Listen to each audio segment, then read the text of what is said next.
ओम नमः शिवाय। दोस्तों, सावन का पावन पवित्र महीना चल रहा है, जो कि 31 अगस्त को सावन का महीना समाप्त हो जाएगा। ऐसे में सावन के पवित्र समय में अगर आप इस एक वृक्ष को छू लेते हैं तो आपकी भक्ति और आपकी पूजा पाठ का फल कई लाख गुना आपको बढ़कर मिलेगा। रोग दोष, पितृदोष, मंगल दोष, शनि दोष, कर्ज दोष सभी से मुक्त हो जाओगे। भगवान शिव की कृपा अत्यधिक बरसेगी। ये वृक्ष अवश्य छुएं। ये वृक्ष होते हैं कुछ खास। इन वृक्षों को छूने से जो तीर्थों से लाभ मिलता है, यज्ञ, पूजा पाठ, गंगा स्नान आदि करने से जो फल मिलता है, मात्र इस एक वृक्ष को छूने से सब कुछ प्राप्त हो जाता है। आइए जानते हैं पवित्र पावन वृक्ष के बारे में वो हर एक बात जो आपको धनी बना देगी। दोस्तों, सावन के इस पवित्र महीने में एक बार अपने फायदे के लिए इस वीडियो को जरूर पूरा देखना और आपको वास्तव में समझ में आ जाएगा कि वास्तव में सावन के दिनों में इस एक वृक्ष को छूने से हमारी गरीबी मिटती है, भोलेनाथ की कृपा साक्षात बरसती है। दोस्तों, ये वृक्ष हमने भी छुआ है और हमें कई गुना लाभ हुआ था। इस बात का जिक्र शास्त्रों में मिलता है। मैं सारी जानकारी आपको इस वीडियो में बताऊंगा। वीडियो में कंटिन्यू बने रहना।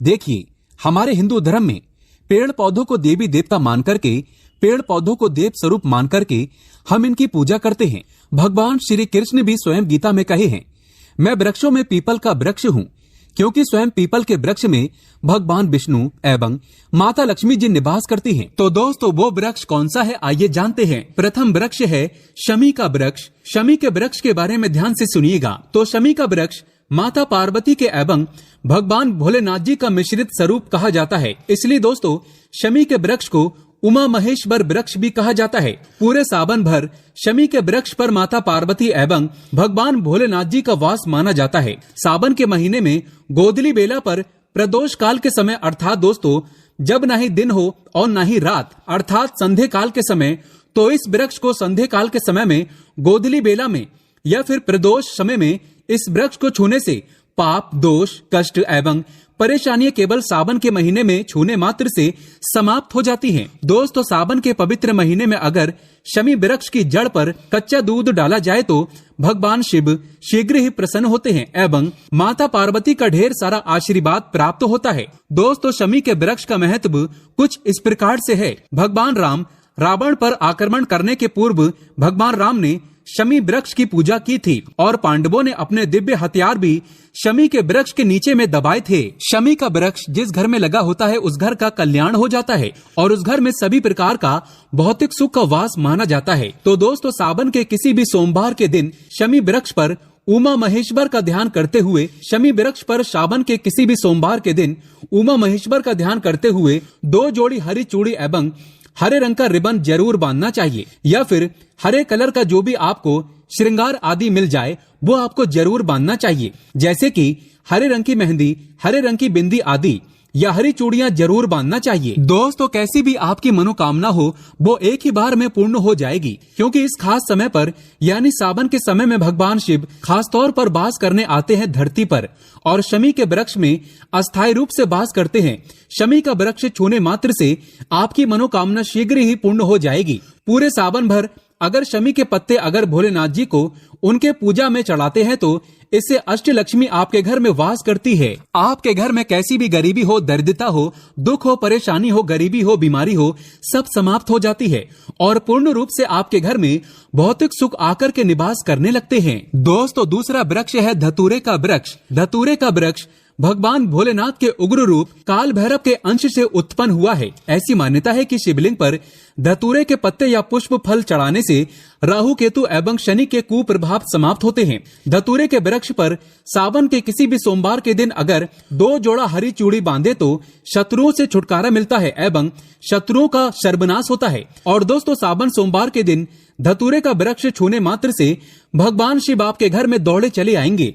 दोस्तों, अगर सावन के किसी भी शनिवार के दिन धतूरे के वृक्ष पर बाबा काल भैरव का ध्यान करते हुए हरी चूड़ी अगर बांधी जाए तो घर से भूत प्रेत बाधाएं सब नष्ट हो जाती हैं, भस्म हो जाती हैं एवं छोटे से धतूरे की जड़ अगर घर के किसी भी कोने में छुपा दिया जाए या घर में जमीन में गाड़ दिया जाए तो भूत प्रेत इत्यादि का वास घर में कभी नहीं होता है। घर से सभी बाधाएं शिव के वास होने से भाग जाती हैं। दोस्तों, जो तीसरा वृक्ष है वो है बेल का वृक्ष। अगर भगवान शिव को बेल पत्र न चढ़ाए जाए तो सावन का व्रत अधूरा माना जाता है और बिना पत्र चढ़ाए ही शिवलिंग पर जल भी व्यर्थ हो जाता है। इसलिए जब भी आप भगवान शिव पर बेल पत्र चढ़ाएं तो 5 बेल पत्रों पर उसके ऊपर में श्री राम अवश्य लिखें। इससे भगवान शिव जल्दी और अत्यंत प्रसन्न हो जाते हैं। दोस्तों, सावन में बेल वृक्ष छूने से कई तीर्थों का लाभ मिलता है।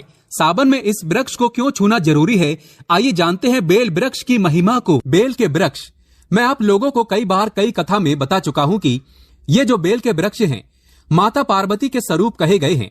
तो ये वृक्ष माता पार्वती के पसीने से उत्पन्न हुए हैं। स्कंद पुराण में बहुत ही स्पष्ट तरीके से बताया गया है। इसके पत्ते में शिव और डाली में पार्वती, जड़ में ब्रह्मा एवं तन में विष्णु जी स्वयं रहते हैं। संध्या काल में ऐसा माना जाता है कि शिव मंदिर के समीप में जो बेल के वृक्ष हैं, इसके नीचे में अगर कोई भी व्यक्ति अगर सावन में शाम के समय, वैसे तो इसे डेली जलाना चाहिए, लेकिन अगर सावन के पावन दिनों में शाम के समय अगर भगवान शंकर जी का कोई भी शिव मंदिर है तो उसके किनारे में जो कोई बेल का वृक्ष हो, वहां पे बिल्कुल आप एक घी का दीपक जला दीजिए। इसे बहुत ही उत्तम कहे गए हैं। वैसे अगर आप घी का दीपक जलाते हैं तो आपको धन, गुण एवं परम शिव भक्त की प्राप्ति होती है। दोस्तों, इस वृक्ष को छूने से पाप तत्काल नष्ट हो जाते हैं। कैसा भी आपके जीवन में पाप हो, दूर हो जाते हैं।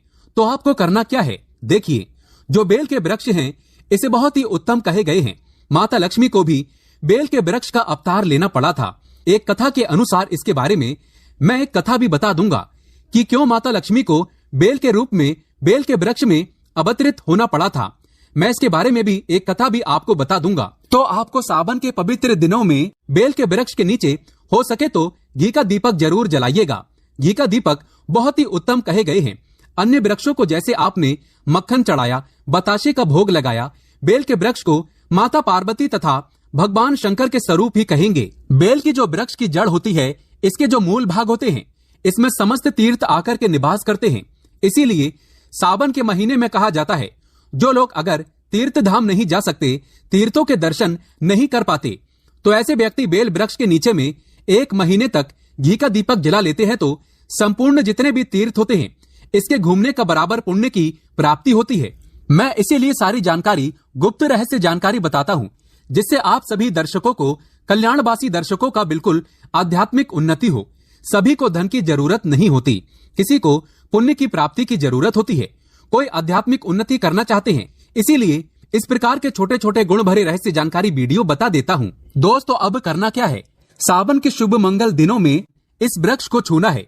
माता पार्वती से प्रार्थना लगाना है कि हे माता पार्वती, आप ही शक्ति स्वरूपा है, लक्ष्मी है, धन की देवी है, आप ही संसार को चलाने वाली देवी है।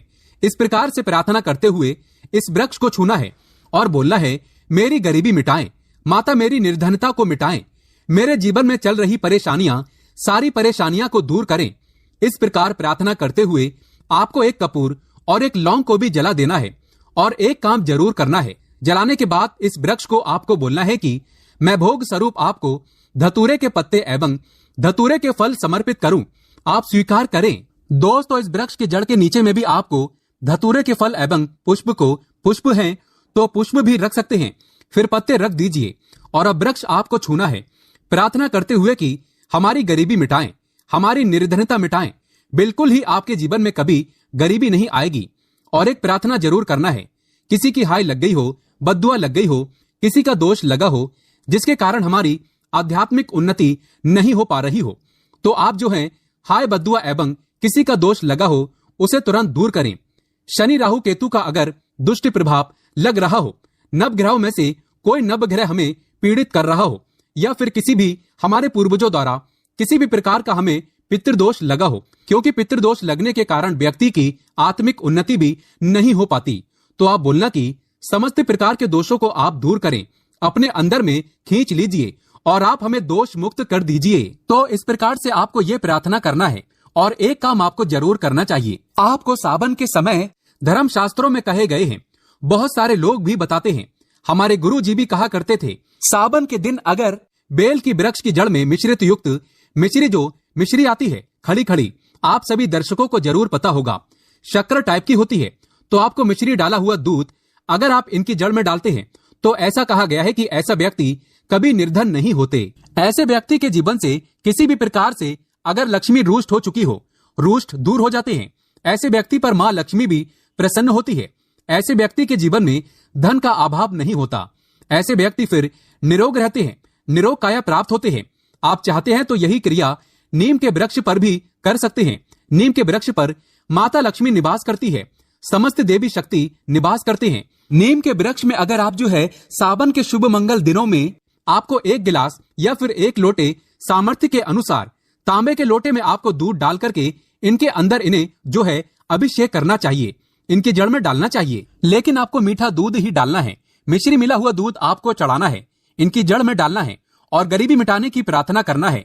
या फिर जो लोग कर्जे का भार हैं वो लोग बोल सकते हैं कि हमारे कर्जे का भार दूर हो, या फिर जीवन में जो किसी भी प्रकार की जो परेशानी है वो परेशानी भी बोल देना। वो परेशानी तत्काल ये वृक्ष समाप्त करते हैं और आपको इसे छू करके आ जाना है। दोस्तों सावन में आप इन वृक्षों को जरूर छुएं, आपकी कायाकल्प हो जाएगी, भगवान शिव आपके ऊपर मेहरबान हो जाएंगे, आपकी भक्ति की कामना आराधना पूर्ण हो जाएगी। तो अगर आप महादेव की कृपा प्राप्त करना चाहते हैं और उन्हें अपने घर पर बुलाना चाहते हैं तो कमेंट बॉक्स में लिखें, भगवान शिव आपका स्वागत है हमारे घर में। हर हर महादेव, ओम नमः शिवाय, एक लाइक जरूर करें।